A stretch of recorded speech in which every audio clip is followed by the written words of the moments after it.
Something weird is going on behind Samsung's closed doors. A phone that doesn't even officially exist yet is already deep into software testing, and not just with any update.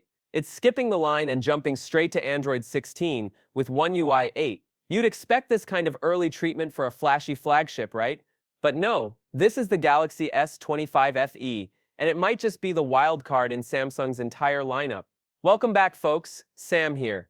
If you're into tech surprises and early scoops, drop a like, share this around, and hit that subscribe button so you don't miss what's coming next.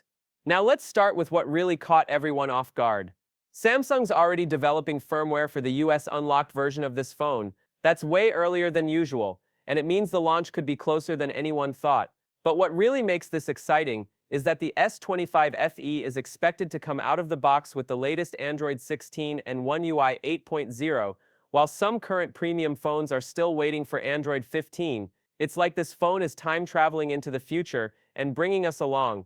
And yes, the camera game is finally changing too. Say goodbye to that recycled selfie cam Samsung has been using on past FE models. The S25 FE is set to feature a new 12MP front sensor, the very same one used on the regular Galaxy S25. That means your video calls and Instagram stories are about to get a whole lot cleaner. Around the back, it's still a 50MP main shooter, but don't let the number fool you.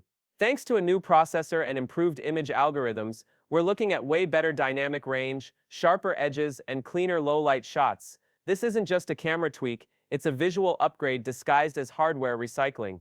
Now here's something that might surprise you. Samsung's reportedly promising 7 years of updates for this phone. That's huge. You're getting more years of support than most people even keep a phone.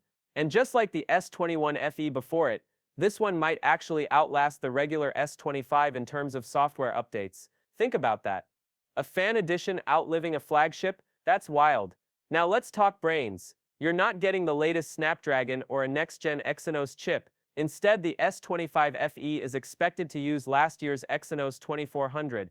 But here's the truth. For most of us, that doesn't really matter. Everyday stuff like scrolling, streaming, snapping pics, even casual gaming, totally smooth. And with that much software optimization packed into One UI 8, this chip will run like it belongs in a flagship anyway. But here's the twist that could make this phone a sleeper hit: the battery. Early leaks suggest it could have anywhere between 4700 mAh to 4900 mAh. That's a serious step up compared to the S25 Edge, which had to compromise with a smaller battery just to stay thin. So while that phone's out there chasing the title of thinnest Galaxy ever, the S25 FE is quietly stacking wins where it actually matters. And let's not ignore the display. Samsung's giving this model a 6.7-inch Full HD Plus AMOLED with a 120Hz refresh rate. In other words, you're still getting those buttery smooth visuals without paying premium prices. It's the same screen experience you'd expect on a $1,000 device, just wrapped in a more budget-friendly package. Oh, and colors? This is where the FE usually outshines its pricier siblings. Expect brighter, bolder shades that actually pop. If Samsung sticks to tradition, we're likely to see fun color options you won't get on the standard S25 or S25 Edge. It's not just a phone, it's a vibe. So what does all of this add up to? A phone that doesn't chase trends, it sidesteps them. The S25 FE may not win spec sheet battles, but it offers smart upgrades, fresh software, and long-term value that most mid-range phones can't even touch. Is it perfect? Of course not. But is it quietly becoming the most sensible phone Samsung will launch this year? Honestly, maybe yes.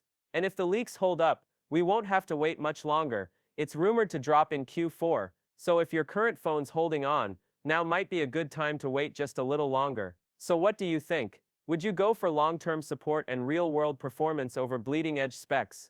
Let me know in the comments. And while you're here, smash that like button if you found this helpful. Hit subscribe for more no fluff tech updates. And don't forget to turn on notifications. We've got a lot more Samsung news cooking. Catch you in the next one. And trust me, the next leaks are even crazier.